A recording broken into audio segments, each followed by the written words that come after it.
You see this box behind me? Arrma sent me this mystery box. What do you guys think it is? Look at it, it takes up the whole workbench. About 28 inches long. What do you think? 10 scale, 14, maybe A scale? Nothing on the sides, except for this part number. But what's that, a 2, 1, or a 4? Definitely not nitro because I can hear pinion spur mesh. So let's see what this thing is. All right, it's an Arrma Fury. Look at this. That's not what I was expecting, guys. That one threw me off guard, especially since we had a new Fury on the channel a short time ago, the brush version, but this one has the 223S logo on it, which means it's brushless. I think we need to take a closer look at the truck. Okay, guys, so I sent out a few texts and I got some information on the truck, including the official name. It's the Arrma Fury 223S BLX. It's a two-wheel drive, ready-to-run short course that we've seen before. There is the brush version back there, but there are a few changes to this. Primarily, the brushless system is the big deal. This thing is going to do 35 plus miles an hour on 2S, and then with a 3S pack, it's going to do 50 plus miles an hour. Arrma is really making some moves to go fast and give us a brushless system that we could grow into, and there's some additional features that helps the driver out in terms of controlling the truck, which is what I'm going to go over. So this is all I actually got in the box. I got the radio system, and it is the new radio with this orange button. Again, I'm going to tell you about that in a second, but it's also going to come with your basic tools, an instruction manual, the usual stuff that comes with a ready-to-run. You are going to need a battery and charger to get it going. And again, you either pick a 2S pack or a 3S pack. So they've got a new paint job on it, obviously. Absolutely loving the pink and purple. They've got a matte black stripe going down the hood. This thing looks absolutely awesome to me. And I think for the women in our hobby that love the pink and purple, I know my wife was actually already looking at this. I think they're going to love it. I'm totally psyched about rocking around the track, which we're going to hit in a little bit. But let's just take a closer look. So they've got the short course style bumper up front, the Fortress wheels and tires, and there are no body clips. That's because they have their new massive body clip underneath that you just pull out and it unlocks the body and you can pop it up. A little tricky to do one-handed, but there's those inside posts that lock into the body mounts on the chassis. And the reason why you don't have to worry about taking the body off too much is because the battery loads in through the bottom. And look at this, they've got the hatch that matches the purple of the body. Very cool. So when you flip over, you're still stylish, right? So it looks like they haven't made too many changes to it. Still got the double wishbone suspension up front, nice oil-filled shocks. Look at that crash support behind the front bumper. You got Nerf wings on the sides, H-arms with fixed upper links, really solid looking rear hubs, oil-filled shocks. I like that they have the little dust protectors on them. Even the shock tower is really heavy duty on this. And then look at this on the rear bumper. This has the wheelie bar on it. I bet you we're gonna have to use that with more power. It has the rigid monocoque style chassis that actually incorporates the front bulkhead into it, even the transmission. And what's nice about these new designs from Arrma, it is easy to access the differential. You just have to remove the skid plate actually, and you could drop the differential out. All metal gears inside the diff. You've got your telescoping slider drive shafts. Everything is ball bearing supported, of course, just like you would expect from Arrma. They're even rubber sealed, so if you want to take this thing through the water, you're going to be able to do that. Up front, they have the 681 servo for steering. That is waterproof, and it does have metal gears.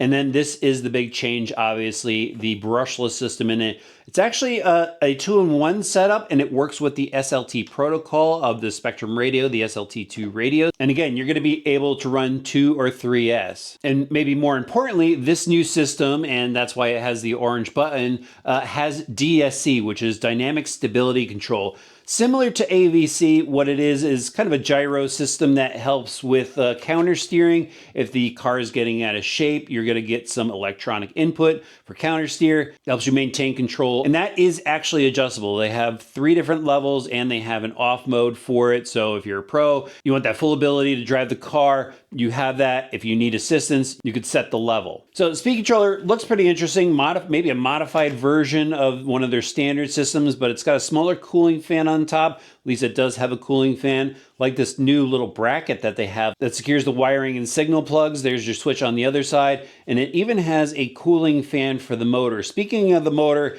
it's kind of one of your nondescript looking, almost like a Mabuchi can style motor. And what I thought was pretty cool is it does have a 5mm shaft on it. That's pretty heavy duty. Even has the E-clip on it. So you don't have to worry about the pinion gear sliding off. It's a 4000 kV motor. Should get plenty of punch out of that thing. There's a slipper clutch that will help protect the gears, lay down the power a bit better, but that's really about it for changes. Mainly the brushless system, got wheelie bar wheels now, and a new body color for it. The price, $230, which I think is pretty reasonable. Of course, we still need to see it drive, but for $230, you're getting a two-wheel drive, ready-to-run, short course, brushless truck that looks pretty solid. Now, if any point through the rest of the video, you gotta grab a link. I'll have an affiliate link in the video description below. That's how you could support the channel without costing you any extra, or you could head up to your local hobby shop to grab one.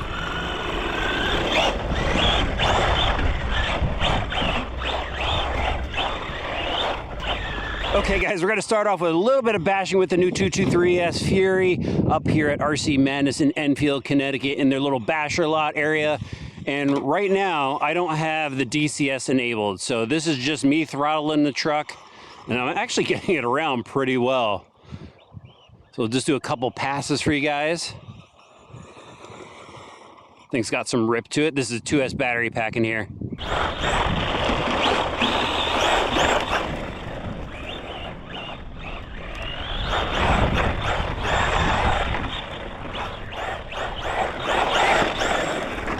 Roll into the throttle. I'm used to driving short course trucks. Whoa, big air. I was gonna wait for the big air, but we might as well just get right into it. And it's windy, so this is gonna be crazy. Got a lot of air under there.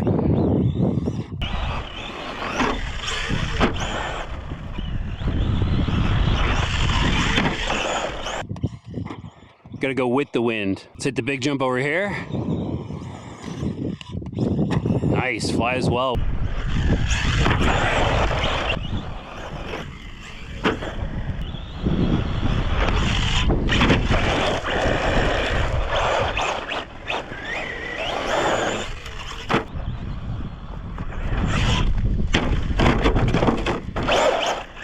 Can only use these jumps in one direction, so let's go to the middle jump here.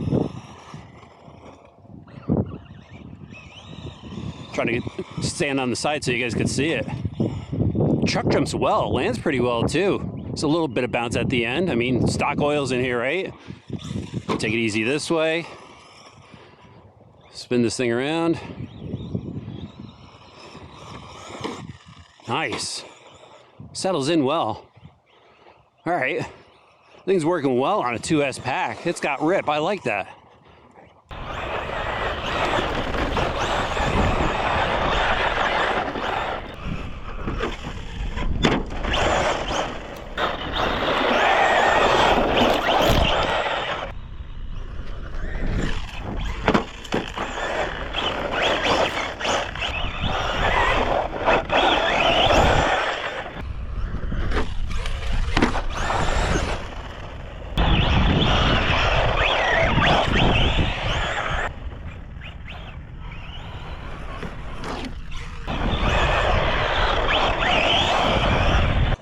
All right, I gotta do a lap at the track. There's a track behind me. We gotta try it, right, guys?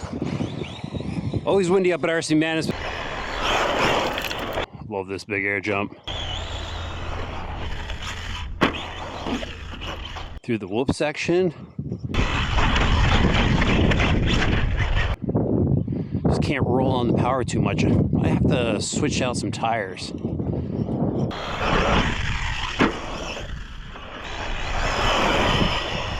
Around the corner, works well. I think it just needs some tires.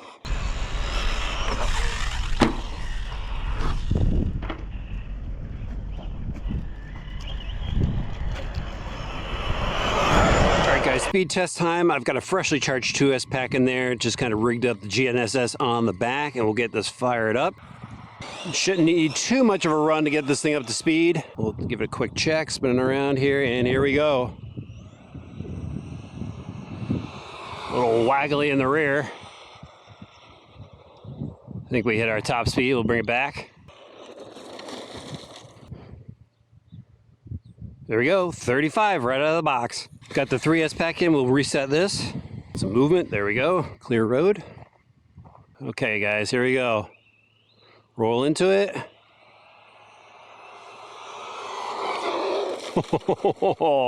Actually, I want to see what it hit before it spun out. So we hit 42 before it got sideways. All right, here we go. Nice and easily roll into it.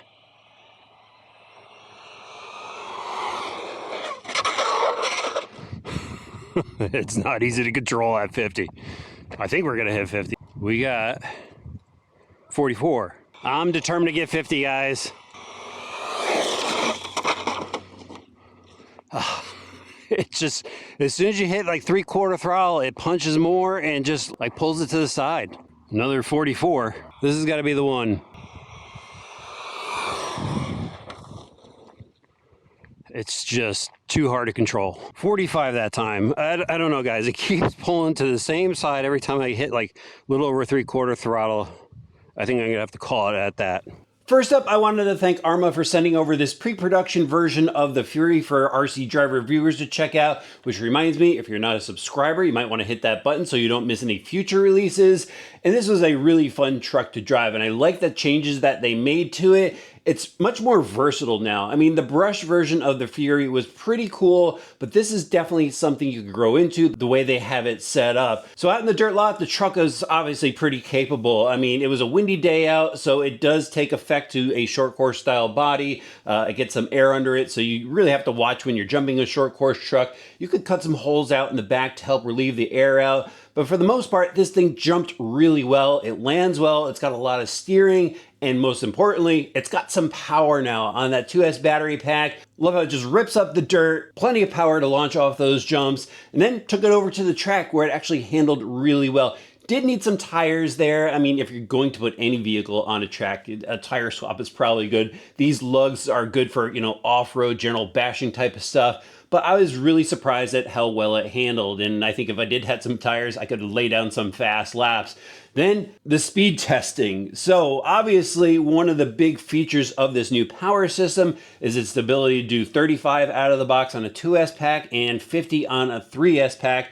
And I had a tough time hitting that 50 mile an hour. I have no doubt that this system does have the power to do it. We're just up against a couple things with the style of this vehicle. With it being a two-wheel drive truck, all your weight's in the rear, so the front end's gonna get light. So it's gonna wanna lift on you when you're doing those speed runs. The other thing is it's got this skid style bumper, which pushes the air under it. And that was the problem I was having. The front end was getting too light and it was either blowing over or it was just getting light and starting to veer to the side, and I kept crashing it. So I hit 45 miles an hour. Again, I think it could do 50, but that's gonna be a challenge. The only problem I had with it was the E-clip fell off the motor shaft and got caught in the gear, so you might have heard a little clicking in the video. I did take that E-clip off to show you guys the motor shaft setup, so that might have been my fault of not putting it back on properly, but something to look out for in case you ever swap out your pinion gear. And let's face it, it is a short course truck. It's not a speed run truck.